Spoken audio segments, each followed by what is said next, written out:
இந்த வீடியோல பிரயான்ஸ்னா என்னன்னு பார்ப்போம்.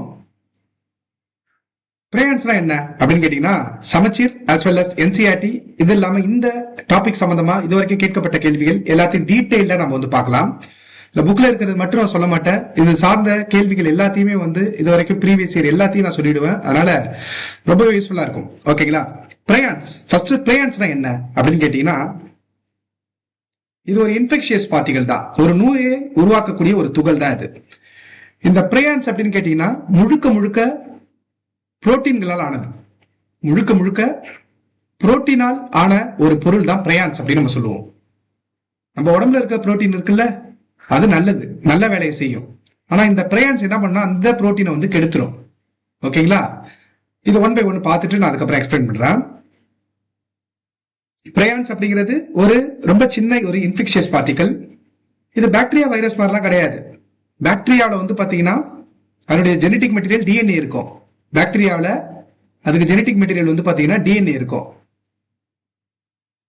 இதே நீங்க வைரஸ் எடுத்தீங்கன்னா அதனுடைய ஜெனட்டிக் மெட்டீரியல் வைரஸ் வந்து ஜெனட்டிக் மெட்டீரியல் வந்து பாத்தீங்கன்னா ஒன்னு டிஎன்ஏ இருக்கலாம், இல்ல ஆர்என்ஏ கூட இருக்கும்.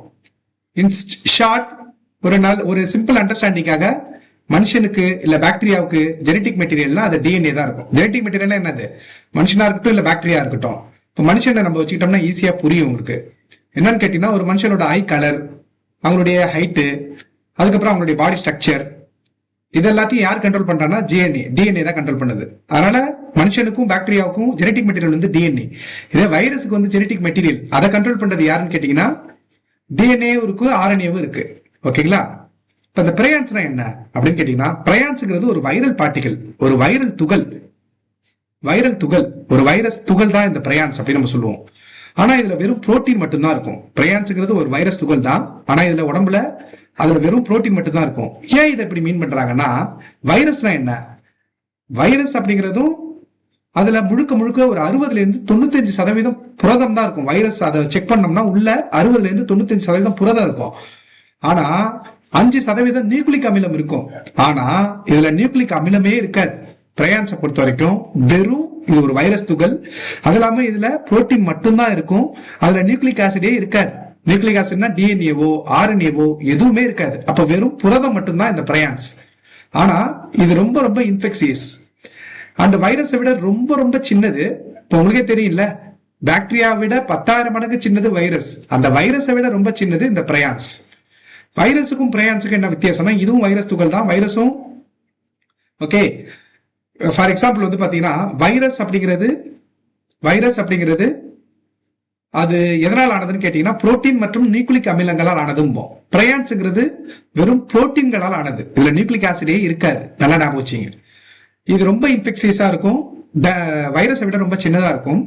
இந்த பிரயான்ஸ் பொதுவா எங்க இருக்குன்னு கேட்டீங்கன்னா, நியூரான் இருக்குல்ல, நரம்பு செல், அந்த நரம்பு செல்ல தான் இந்த பிரயான்ஸ் வந்து இருக்குமா. இது என்ன ஷேப்ல இருக்குன்னு கேட்டீங்கன்னா ராடு ஷேப், குச்சி மாதிரி இருக்கும். நரம்பு செல்கள்ல வந்து இருக்கும். இது என்ன பண்ணும்னா, அந்த பிரயான்ஸ் நார்மல் புரோட்டீனை வந்து சேஞ்ச் பண்ணி விட்டு அந்த நரம்பு திசுக்களை வந்து பாதிப்படைய செய்யுது அப்படிங்கிறாங்க பிரயான்ஸ். வேற என்ன நம்ம தெரிஞ்சுக்கணும் அப்படின்னு கேட்டீங்கன்னா, இந்த பிரயான்ஸ் அப்படிங்கிற டேர்மை யார் இன்ட்ரோடியூஸ் பண்ணதுன்னு கேட்டீங்கன்னா, ஸ்டான்லி ப்ரூயிஸ்னர் அப்படிங்கிறவர். ஸ்டான்லி ப்ரூயிஸ்னர் 1982 பிரயான் அப்படிங்கிற ஒரு டேர்ம் இன்ட்ரோடியூஸ் பண்றாரு. அப்படின்னா என்னன்னா, இது ஒரு வைரஸ் துகள். இதுல வெறும் புரதம் மட்டும்தான் இருக்கும். இதுல நியூக்ளிக் அமிலம் இருக்காது. இது ரொம்ப இன்ஃபெக்சியஸ். வைரஸை விட இது ரொம்ப ரொம்ப இன்ஃபெக்சியஸ். ஓகேங்களா? வைரஸ் ரொம்ப இன்ஃபெக்சியஸ் தான், அதை விட இது இன்ஃபெக்சியஸா இருக்குங்கிறாங்க. இது பொதுவா நரம்பு செல்கள்ல தான் காணப்படும். என்ன ஷேப்ல இருக்குன்னு கேட்டா ராட் ஷேப்ல இருக்கும். இது நார்மல் புரோட்டீனை சேஞ்ச் பண்ண விட்டு நோயை ஏற்படுத்தும் அப்படிங்கிறாங்க. நரம்பு திசுக்களை பாதிப்படைய வைக்கும். ஓகேங்களா? இவர் எப்படி இதை கண்டுபிடிச்சாரு அப்படின்னு கேட்டீங்கன்னா, இதெல்லாம் நம்ம புக்ல சொல்லியிருக்க மாட்டாங்க. இவர் இதை எப்படி கண்டுபிடிச்சாரு அப்படின்னு கேட்டீங்கன்னா, இவரு இந்த ஸ்டான்லி ப்ரூயிஸ்னர் அப்படிங்கிறவர் என்ன கண்டுபிடிச்சாருன்னா, சில நோய் வந்து பாத்தீங்கன்னா வெறும் புரதத்தால் மட்டுமே ஏற்பட்டு இருக்கு. வெறும் புரோட்டீனால சில நோய்கள் வந்து உருவாகுது. அதை அவர் டிஸ்கவர் பண்றாரு. இப்போ எந்த ஒரு நுண்ணுயிர்களும் அதுக்கு காரணம் இல்லை. சில பேர் நோய்வாய்ப்படுறாங்க, அவங்களை எந்த ஒரு மைக்ரோப்ஸ் நுண்ணுயிர்களும் அஃபெக்ட் பண்ணல. அப்ப சில நோய்க்கு வெறும் புரோட்டீன் மட்டும் தான் காரணம். அந்த புரோட்டீனோட பேரு தான் பிரயான்ஸ் அப்படிங்கிறார். அப்போ இந்த பிரயான்ஸோட ஸ்ட்ரக்சரை பொறுத்த வரைக்கும் எப்படி இருக்குன்னு கேட்டீங்கன்னா, இது முழுக்க முழுக்க அதுக்குள்ள வெறும் புரோட்டீன் மட்டும்தான் இருக்கும். ஓகே, வெறும் புரோட்டீன் மட்டும்தான் இருக்கும்.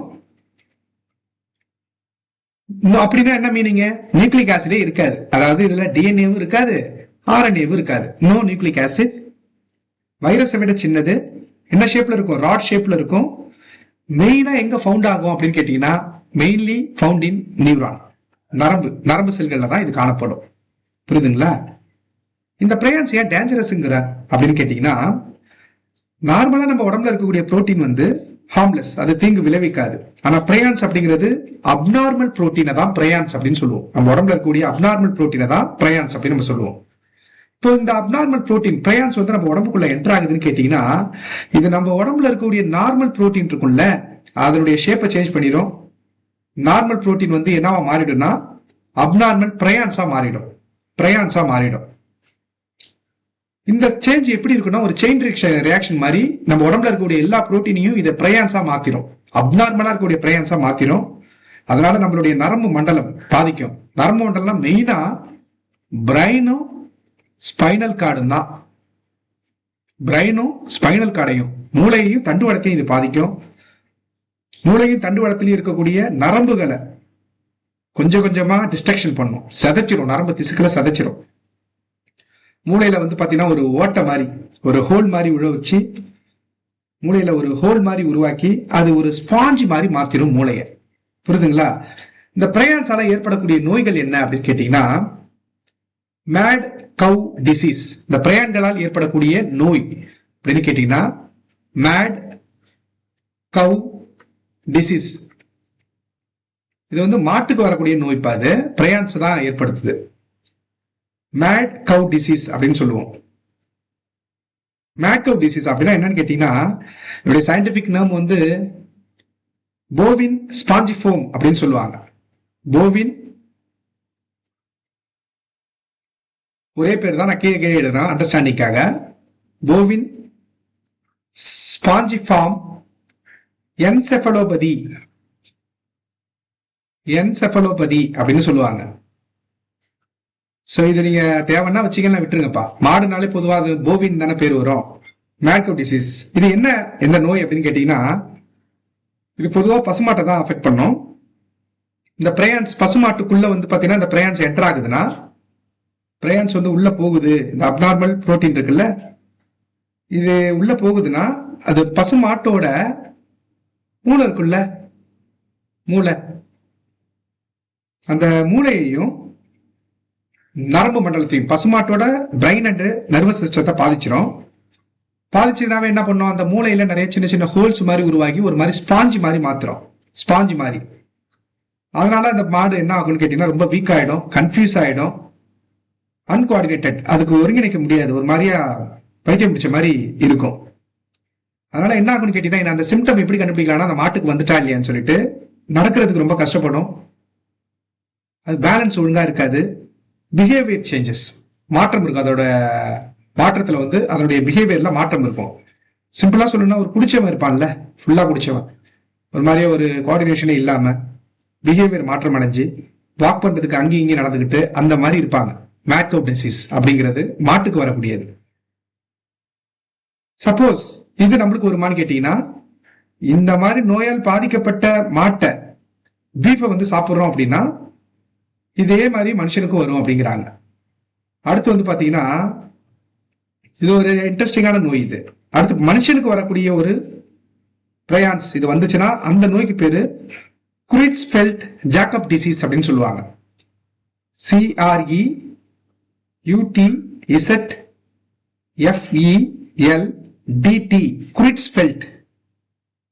குரிட்ஸ்ஃபெல்ட் ஜாக்கப் டிசீஸ் அப்படின்னு சொல்லுவாங்க.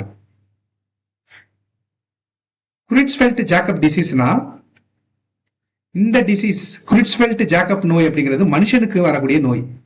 மனுஷனுக்கு இந்த பிரயான்ஸ் வந்ததுன்னா ஏற்படக்கூடிய ஒரு நோய் இது. இது வந்து மனுஷனுடைய மூளையை வந்து பாதிக்கும். அப்படி பாதிக்கிறதுனால மெமரி லாஸ், திங்க் பண்ற ப்ராப்ளம், மூவ்மெண்ட் ப்ராப்ளம் இதெல்லாம் வரும். எப்படி மாட்டுக்கு வந்ததோ அதே மாதிரி மனுஷனுக்கு வரும்.